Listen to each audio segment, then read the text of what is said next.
So when I say like, what is spherification? Just be like, spherification is... Spheres. I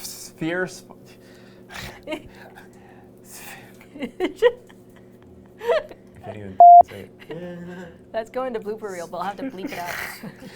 Do you Yeah. want me to talk Can about you what spherification? Can you Okay. just say spherification? Okay. Jesus. I will intro you. Okay. I didn't realize that you couldn't say spherification. I can't believe I can't say it. Hello and welcome to WTF, where we help you transform food in your kitchen. I'm Janie. And I'm Roman. And on this channel, we talk about unique ingredients, techniques, and show you new recipes that you won't find anywhere else. Now this week we are freshening up an old recipe that many know and love, the pineapple upside down cake.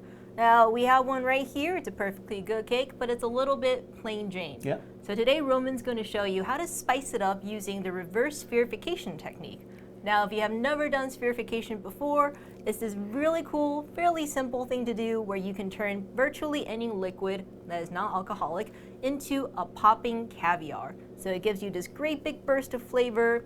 It's unique. A lot of people still have never seen it, so it's a great way to surprise, delight, and enhance your dishes.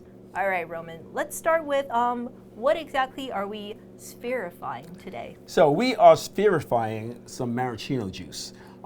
This came up to me, great idea I had of a question I was asked about Ferran Adria's spherified olive. Okay. And I was thinking about that. And I was like, wow, wouldn't it be great to do that with something else, something completely different? And in that process, I was at home making pineapple upside down cake, and I was like, and I had some maraschino cherries, and I threw one on top, and I was like, wow, wait a minute, what if we could make a sphered maraschino? Yeah. You know, and I was just like, all right, let's try it. So came into the test kitchen, and came up with this. Well, I didn't come up with the idea. That was but came up with this method actually to spherify this maraschino liquid. So what we're going to do first is we're going to add some of this calcium lactate gluconate to the maraschino juice, and then we're going to blend it real quick, and then we're going to make a sodium alginate bath, and then we're going to freeze these in a hemispheric mold, and then we're going to drop those into the alginate bath, and we're going to create these really nice popping huge caviars, which is very awesome. Using reverse frozen spherification is very cool because it's easy, less prep time, and all the spheres are uniform, and that's the reason why I like to use it. Yeah, and you can make bigger ones. Exactly. All right, so let's start. Very easily, I have some maraschino juice here. I'm gonna pour it into the bowl. And normally we would do this, if I was using more maraschino juice, I would probably do this in the blender, but this amount isn't gonna fit in the blender. So I'm gonna just use this hand blender, and we're gonna blend this on a low speed, and I'm just gonna slowly add the calcium to it. And this is a flavorless calcium. So if you're interested in spherification, what you see today, we have an entire spherification course up on the blog. It's totally free. We'll link to it in the description. And there you can learn about direct, reverse, and basically all the things you need to know for spherification. All right, so I'm gonna just blend this for a couple of minutes just to make sure that is completely combined. But I'm gonna go ahead and pour it right into the beaker. It'll make it easier to pour back into our hemispheric molds. So we'll let that sit for a few minutes, and then I'll pour it into the mold, and then we'll freeze it, and we'll be right back. All right, so now that we have our maraschino juice spheres freezing, we're gonna go ahead and make the sodium alginate bath. Right here I have some distilled water. Okay, and you wanna make sure it's distilled because if you're using tap water, the tap water might come with a lot of calcium already in it depending on where you are. So you might find if you use tap water, it's gonna start gelling or thickening right away, which is not what we want. Correct. So distilled water only. All right, so we're gonna turn this up to a medium speed. And then we're gonna slowly add in the sodium alginate.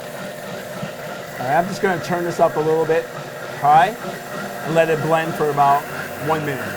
As you can see, it's pretty cloudy. There's a lot of bubbles in this mixture. It's going to be very important to let this rest for at least 24 hours to make sure that all these bubbles do dissipate. If you happen to have a chamber vacuum, and not many people have chamber vacuums at home, you could put this in your chamber vacuum and run it a few times, and it would dissipate the bubbles if you're like in a rush, okay. which I've done before. Yeah, good tip. So we're gonna put this in the fridge 24 hours. We'll come back, and then we'll make our encapsulated maraschino cherries. Okay. All right, so we are back. We have our frozen maraschino spheres. We have our sodium alginate bath, which I actually throw in the microwave because you want to heat that up. So when you drop it in your frozen spheres, they melt and it starts to form the membrane very quickly. All right, so we're just going to drop a few in right now. And you don't want them to touch or they will stick together. You just want to move them around a little bit. And while Roman is thawing and creating these really pretty looking spheres, I'm going to take this opportunity to talk about this week's ingredient highlight, which is going to be our calcium alginate, calcium lactate gluconate, and sodium alginate, which are two of the essential ingredients for making spherification. Now, I know I kind of glossed over it earlier, but spherification is the process where you're making these popping caviar. And what's happening is that the calcium and the sodium alginate is interacting to form a very thin membrane, or I guess if you leave it for forever, it'd be a very thick membrane, around the liquid itself, which is what creates this kind of popping effect. And that's really neat. And as I mentioned before, you can get way more information up on this on the blog.modernistpantry.com, where we have an entire free, no login required course that walk you through all the different ingredients, techniques, and tons of recipes around spherification. So get that in the links in the description below.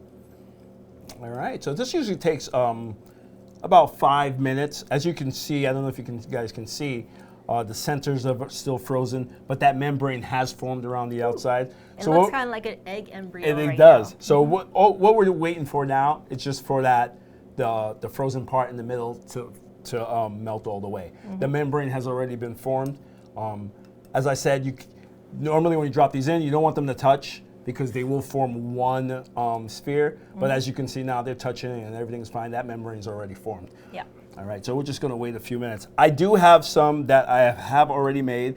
Now this is in a maraschino juice liquid.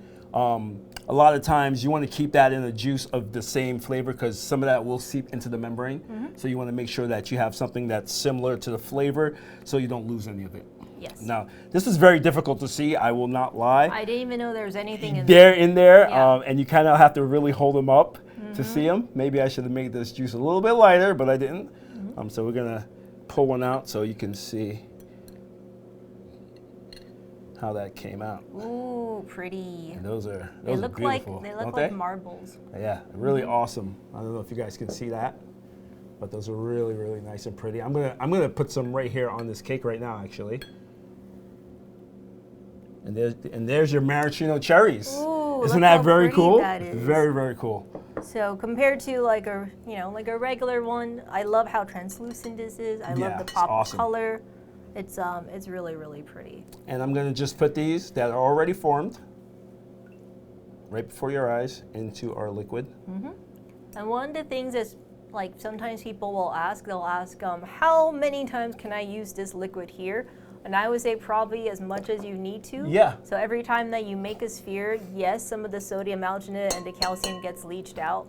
But But it won't be enough to thicken not it up. enough I to thought like the same totally thing too. use it up. So Exactly. Use standard food safety practices. Yes. But otherwise, you can use it as much as you want. All right, so let's put this in the front. I see already you have one that's popped. Oh, you popped one. I popped one by accident, but the other one is still there. Been nice. I think it's time to taste this and see what we got here. All right. You go first. Oh, do I get to pop this You one? get to pop that. So what's kind of neat here is that we're actually letting this maraschino Oh, liquid. that roll. looks very cool. All So right. now it's going to soak into the cake. That's and we're going awesome. to get a little bit of maraschino flavor in every slice, which is super neat. That's actually, I didn't even think about it that way, actually. That's going to be really awesome. Ready? All right, let's Okay, go. Let's go.